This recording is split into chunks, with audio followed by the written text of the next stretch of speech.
Billy Beige here.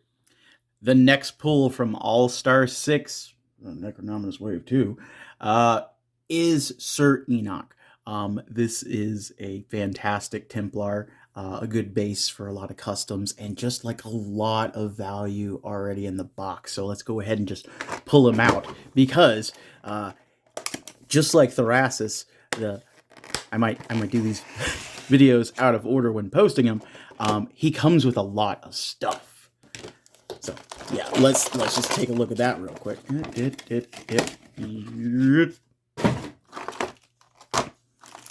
So yeah, it's already a cape in there, much like Thrasis. A set of belts, also like Thrasis, because these are the same belts came with Thrasis. And then just all the things you got: pauldrons, you got backpacks, you got different helmet adornments. You have all of the hands you would need.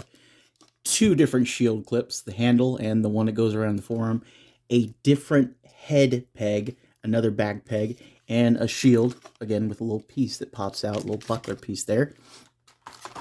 And then everything in here, like, I guess you'd say it was a short sword, but it looks more like a dagger. His sword, his mace, himself, and his alternate head helmet. It's pretty great, and I just wanted to look at that sculpt on that head because, like, I had noticed it looking at it in the package, was like the scarring on the side of his face. This is really cool. This is really cool. But I'm gonna go ahead and get him out of the package after I get him all set up, and let's take a closer look at him all put together. And before that, I just wanted to show real quick what's going on underneath his tabard here. You can pull this off. If you pull his arms off, it slides off. That's how it works with all these new soft goods. But yeah, it's just the torso. It has like where it's painted white with a little bit of accents on there. It's a thing that's there. So just now you know. And just to make sure that I don't forget it, he does have outreach gesturing hands with hinges. He has gripping hands, at hands. He has his horizontal hands. He has his fists, and then he has the vertical weapon, up and down hands already on him coming out of the package.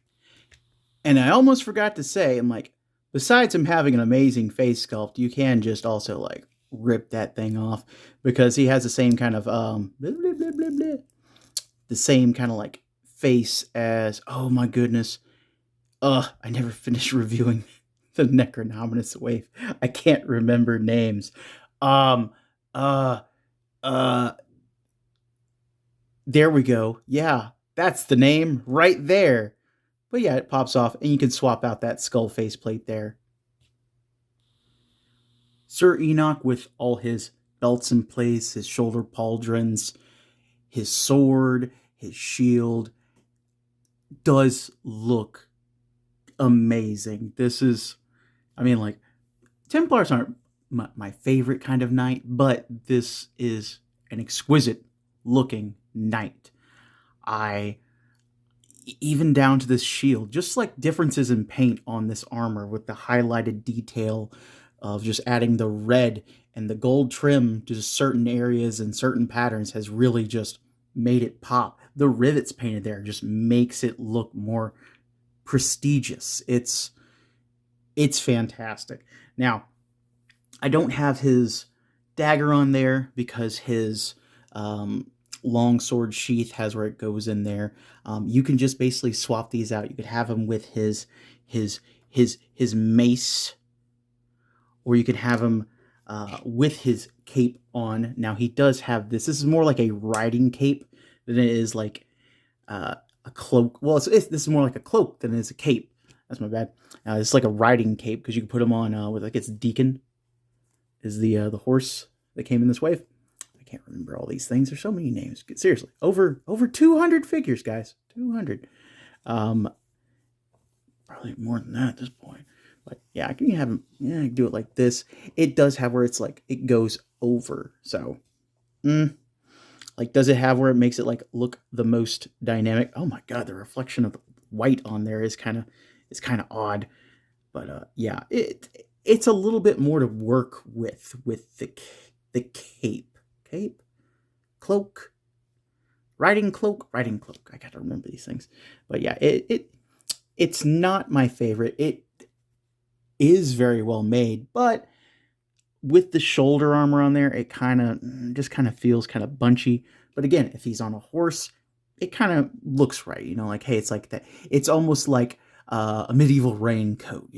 Keep the elements off you, keep the cold off you as you ride from city to city, kind of thing.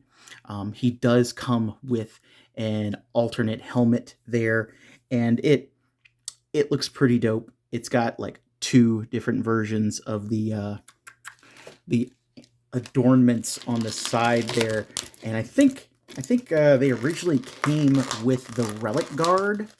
Yeah, it came with the relic guard, but yeah, so you got like alternate adornments. So that's neat. I'll probably throw those up in like some kind of overshot there.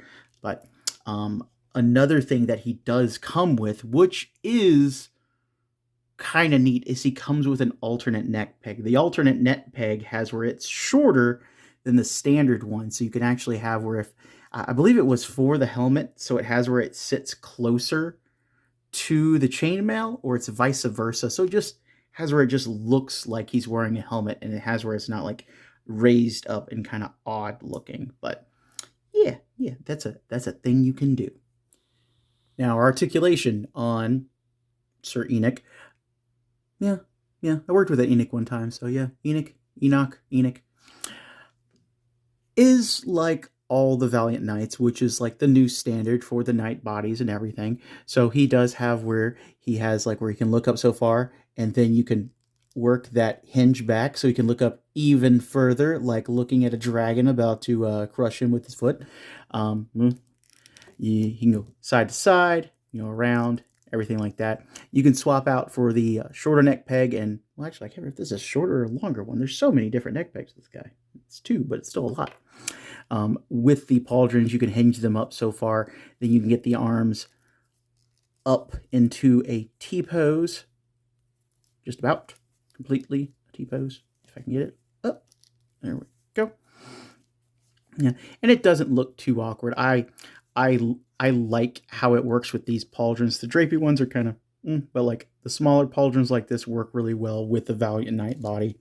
If you take those off, you can go all the way around. He still has where he has just a bit more than a 90 at the elbow there, just a little bit. Twist at the forearm guard, and like those forearm guards are really neat because that is the more ornate one you can put on there, and that, again, like that painted detail is awesome. The rivets, the gilding on there, pretty freaking dope. But twist at the wrist, hinges whichever way they're going on, depending on which hands you have in there. Ball joint at the waist. He has the same Valiant Knight legs there, and he's got a little crouch piece, so don't kick him. Go so far forward, which is working that crouch piece, I imagine. So far back, stop by his butt. Hinges out, and the joints on him are really tight. Not like tight like, oh my god, it's gonna break. Like tight as in like, oh my god, it's not gonna fall. Twist at the top of the hip. Hinges at the knees. Goes a little bit further than a 90. Hinges at the foot. Twists at the top of the foot.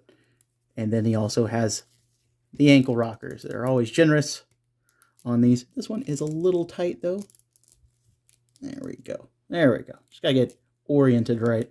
So yeah, Sir Enoch is very posable for a knight. Here's Sir Enoch with Baradak, Thrasus, the first risen, the legendary barbarian, Rom, Space Knight, Beast Kingdom Lord of the Rings Sauron, a sister of battle, Adeptus Sororitas, a troll, and a rather dusty Optimus Prime. So do I think you need to add Sir Enoch to your ever-growing Mythic Legions collection? Honestly, I thought Thrasus so far was going to be like, hey, if that review hasn't gone up yet, I said like whenever I see him like at a con or when he comes up on like retail, uh, gonna keep picking up like another one every time I see him because he's like kind of fantastic. But it might be Sir Enoch now because like he is great. Like I really like him. The details added to his armor, where it's just like just those extra painted details that just make him pop, that make him more unique. And I kind of love this helmet on him, and just like how it's able to move with the Valiant Knight net peg on there. It's just more. It's just fantastic. I gotta finish reviewing the Necronominus wave because like I feel like I may have missed out because like I kind of fell out of it for a minute there. Had some stuff going on. If you know, you know.